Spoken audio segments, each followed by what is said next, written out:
이 영상은 올리브 입시 영어 학원에서 이번 겨울방학을 맞아 예비 고3 학생들을 위한 정규반을 소개하는 영상입니다.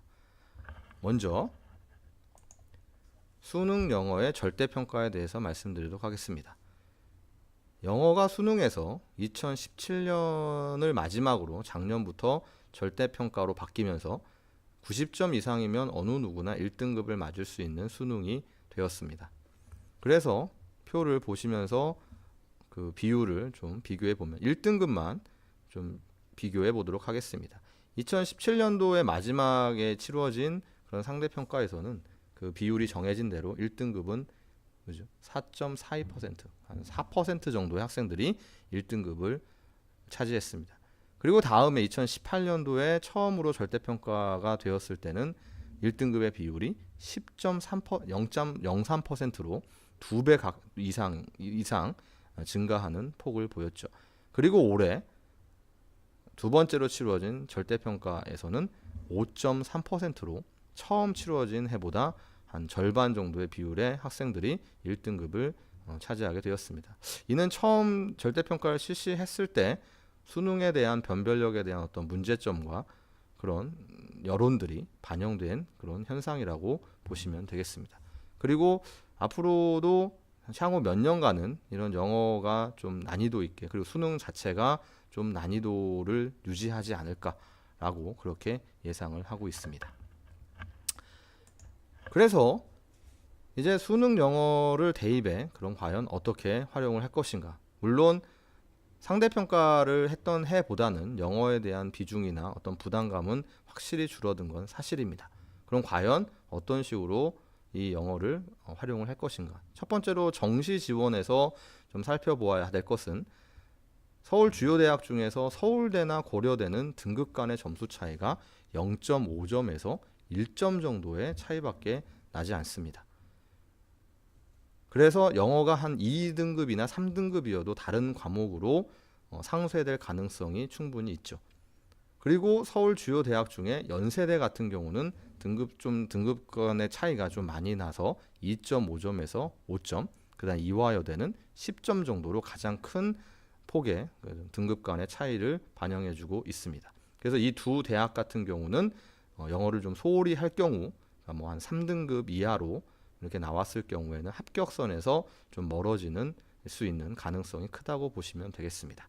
결국 다른 학교마다 영어에 대한 반영 비율이나 점수가 다 다릅니다. 그래서 그것을 잘 고려를 해야겠지만 결론적으로 말씀드리자면 서울 주요 대학들의 경우에 영어 간의 등급 간의 점수 차이는 평균 2.5점에서 2점에서 한 5점 정도로 보고, 그래서 수능에서는 영어가 2등급 이상이면 2등급 이상 정도가 나와주면 크게 불이익은 보지 않을 것이라고 판단하시면 되겠습니다. 학교마다의 그런 영어에 대한 반영 비율은 다음에서 보시는 표에서 확인하실 수가 있습니다.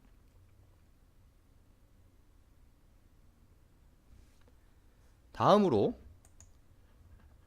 수시 지원에 대한 영어의 활용을 말씀드리도록 하겠습니다. 수시 지원에서 전체 선발 모집에서 54.3%를 차지하는 학생부 교과 전형의 경우는 지금의 경우 상위권 대학들 같은 경우는 수능에서 3개 영역 등급 합이 6등급 이내, 그 다음에 주요 지방대 같은 경우는 2개 영역 등급 합이 7등급 이내의 수능 최저 등급을 요구하고 있습니다. 그렇기 때문에 서울 소재 상위권 대학을 목표로 한다면 영어는 반드시 2등급 이상이 나와줘야만 어느 정도 안정적으로 합격을 기대할 수 있겠습니다. 반면 전체 수집 50에서 23.7%를 모집하는 학생부 종합전형 같은 경우, 그런데 지금 괄호 안에 있는 학교들 같은 경우는 학생부 종합전형, 서울대는 학생부 수시 모집으로 학생부 종합전형으로 100%를 모집하고요. 고려대 같은 경우는 75.2%, 경희대 70.4%, 서강대 70.1%, 건국대 75.9%, 동국대 72.2% 정도로 이 대학들은 수시 전형에서 학생부 종합전형으로 과반수 이상을 선발하고 있습니다. 그런 그 학생부 종합전형에서는 학생부 수능의 최저 학력 기준을 적용하지 않거나 일부 학과에만 적용을 하기 때문에 수능 최저 학력 기준을 크게 충족시키지 않아도, 신경 쓰지 않아도 상관이 없겠습니다.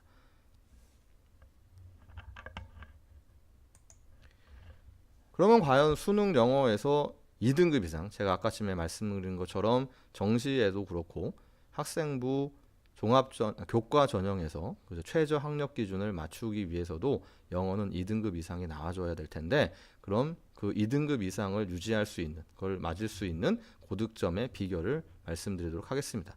첫 번째는 어휘력입니다. 이 부분은 약간 그 내신과는 좀 다른, 내신 영어, 수능의 영어의 내신과는 조금 다른 부분인데, 내신에서는 학교 시험에서는 주로 어법이 굉장히 많은 비율을 차지하죠. 그리고 서술형, 그죠? 하지만 수능 영어는 모두가 객관식이고, 그리고 어느 정도 어휘력이 받쳐진다면, 그 지문을 해석하고 이해하는 능력이 있다면 충분히 문제를 풀어낼 능력을 갖출 수가 있게 됩니다. 두 번째는 문장을 구조적으로 볼 수 있어야 합니다. 이 말은 무슨 말이냐면, 대부분의 학생들이 영어 독해를 할 때 이 부분은 어휘력만을 가지고는 좀 부족한 부분입니다. 무슨 말이냐면, 어휘를 가지고 어느 정도 의미를 조합해서 느낌이나 감으로 문제를 푸는 학생들이 상당히 많습니다. 그런 학생들은 굉장히 그 시험의 난이도에 따라 어떤 점수와 등급이 등락폭이 굉장히 크게 됩니다. 그러면 결국에 안정적으로 등급을 유지하고 점수를 유지하는 것이 힘들다고 볼 수 있습니다. 이런 학생들 같은 경우는 문장을 구조적으로, 문장 성분을 파악하고 제대로 해석을 정확하게 하는 연습을 많이 해야 되겠습니다. 세 번째는 필요한 정보만 집중하는 것입니다. 이 부분은 실전에 있어서 문제풀이 능력에 관련된 것입니다. 모든 지문을 다 꼼꼼하게 읽고 문제를 푸는 부분은 물론 정확하게 답을 낼 수는 있지만, 하지만 단점으로 작용할 수 있는 부분은 일단은 시간입니다. 시간 내에 모든 문제를 빠르게 풀어내야 되는데, 그 부분에서 일단 시간의 압박을 크게 느낄 수가 있고요. 두 번째는 모든 지문에 그 지문에 나와 있는 정보에 의미를 부여했을 때 그게 정확하게 답을 추론해내기가 힘든 부분이 있습니다. 때문에 문제를 풀어내는 그런 요령이나 필요한 정보를 집어내는 그런 연습들이 필요합니다. 마지막은 EBS 연계 지문을 활용하는 것입니다. 이 부분은 EBS 연계가 되는 교재 내에 있는 지문들이 직접 연계와 간접 연계로 70%가 꾸준하게 수능에서 나오고 있습니다. 때문에 어느 정도 주요한 지문들을 미리 반복적으로 학습하고 어떤 주제나 관련 내용이나 이런 것들을 정리해 놓는다면 수능에서 연계가 되었을 때 상당한 메리트로 작용할 수 있겠습니다. 그래서 방금 제가 말씀드린 부분을 가지고 올해 수능에서 나왔던 22번 문제를 가지고 적용해서 한번 말씀을 드려보겠습니다. 다음 글의 요지로 가장 적절한 걸 고르시오의 문제였습니다. With the industrial society evolving into an informational-based society, 그죠? 산업사회가 진화를 합니다. into an 정보에 기인한 그런 사회로 진화를 하면서 the concept of information as a product, as a commodity with its own value, 그죠? 그런 정보의 개념, 어떤 상품이나 그 자신의 가치를 가진 상품으로서의 정보의 개념이 has emerged, 등장하게 되었다. 그렇죠. 이 부분은 어휘와 어느 정도 문장을 보는 눈이 있어야 이렇게 정확하게 독해가 되겠죠.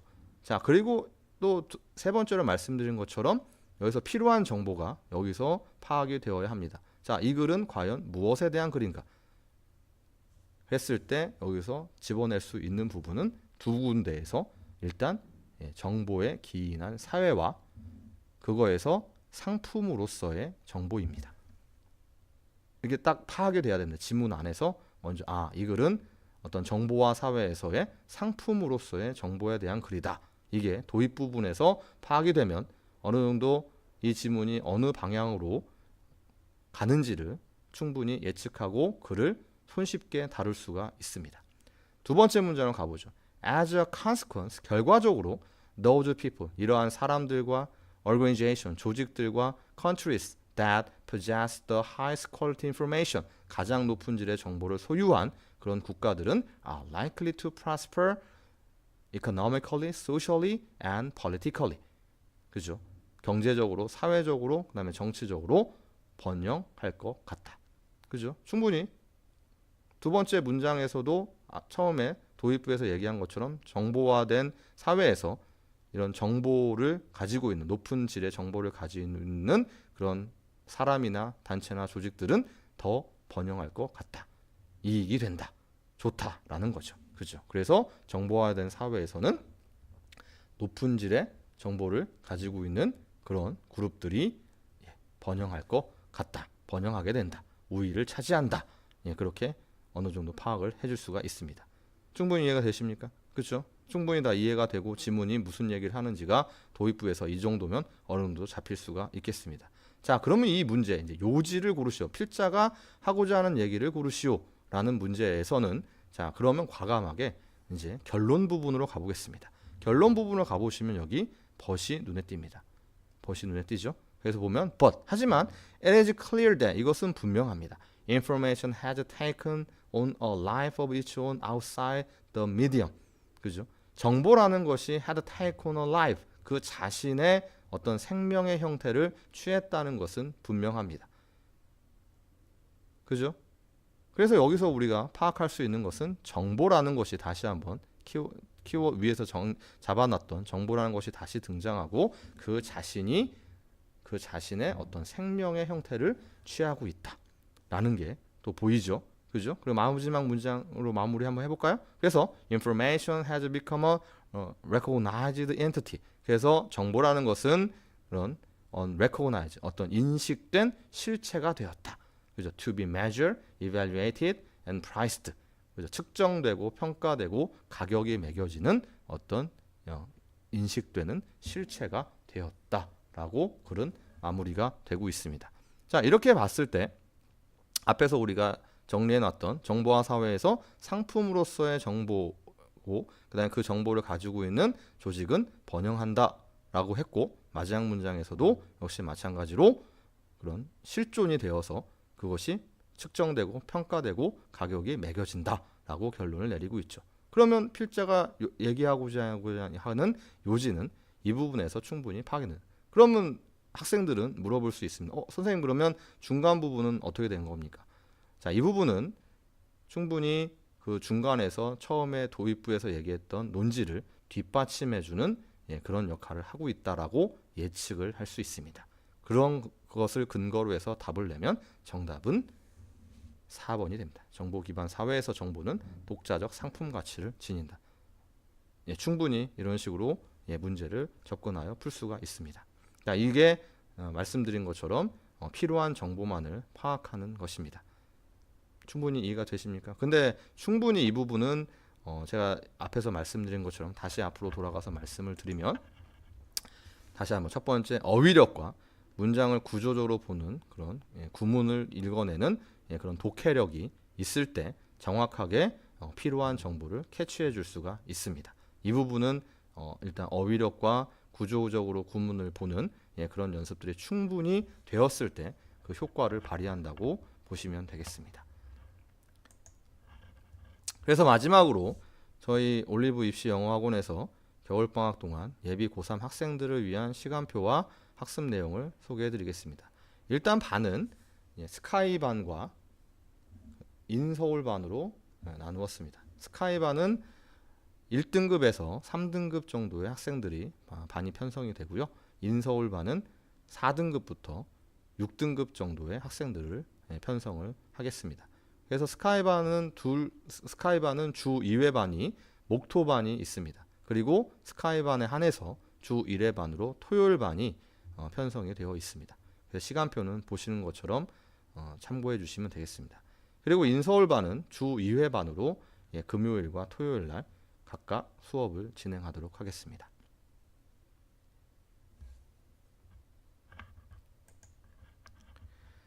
그리고 수업 내용에 대해서 말씀을 드리도록 하겠습니다. 일단 스카이반과 인서울반에 따로 말씀을 드리면, 일단 스카이반은 일단 EBS 및 구문독해에서는 EBS 연계교재의 주요 문장을 활용한 구문독해를 주요 문장을 분석하고 정확하게 해석하는 연습을 하도록 하겠습니다. 그리고 EBS의 주요 지문에 대한 논지 정리와 변형 문제를 풀어냄으로써 나중에 수능에서 연계될 거, 그리고 지금 고3 학생이 된 학생들은 이제 새 학기가 되면 학교에서 중간고사, 기말고사로 수능 특강 EBS가 시험 범위로 포함되기 때문에 그 내신 대비에 대해서도 역시 대비가 되도록 하겠습니다. 그리고 유형 독해는 자이스토리 영어 독해 실전 문제집을 활용해서 고3 기출 모의고사를 활용해서 유형별로 어떻게 접근해서 답을 효과적으로 낼 수 있는지를 연습을 하도록 하겠습니다. 그리고 기출 모의고사 문제를 풀어서 그것을 또 오답 정리를 하면서 스스로 또 이렇게 반성해보고 틀린 부분을 지도하도록 하겠습니다. 그리고 인서울반은 좀 기본기가 약한 학생들로 편성이 되기 때문에 일단 독해에 필요한 기본 구문 정리를 먼저 하도록 하겠습니다. 그리고 마찬가지 EBS 주요 문장의 구문 독해가 진행이 됩니다. 그리고 마찬가지로 EBS의 주요 지문에 대한 논지 정리와 변형 문제 풀이가 이루어집니다. 근데 이 부분은 아무래도 스카이반 학생들보다는 많이 속도가 좀 느려질 거기 때문에 충분한 시간을 두고 꼼꼼하게 가르치도록 하겠습니다. 그리고 유형 독해는 자이스토리 영어 독해 완성의 문제집을 활용해서 고등학교 2학년 기출 모의고사를 활용한 유형 접근법을 연습을 합니다. 그리고 마찬가지로 기출 모의고사 문제풀이와 오답 정리가 이루어집니다.